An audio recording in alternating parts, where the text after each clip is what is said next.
বন্ধুরা, আমরা কিন্তু মন্ডলমণি যাচ্ছিলাম।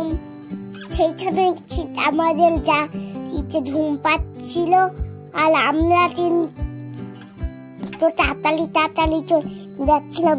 যেই পাখি গান শুরু হলো, আমি চাই নাচছিলাম। এমনি আমার পাখি গান খুব ফেভারিট। আর আপনারাও যদি মন্ডলমণি ঘুরতে যাবেন, তাহলে তাড়াতাড়ি ইচ্ছে দেন।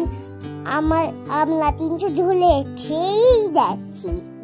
আর ঘুমটা আমাদের পাচ্ছিল না, ঘুমটা শুধু তোমারই পাচ্ছিল। হ্যাঁ, ঘুম আমারই পাচ্ছিল। কিন্তু গানটা শুনে তারপর ঘুমটা কোথায় চলে গেল? তারপরে হাঁচছে চলে গেল। তারপরে বন্ধুরা, তোমরাও যদি এমন জায়গাতে যাবে, ঠিক লাইক কমেন্ট চলো, ঠিক আছে? টাটা।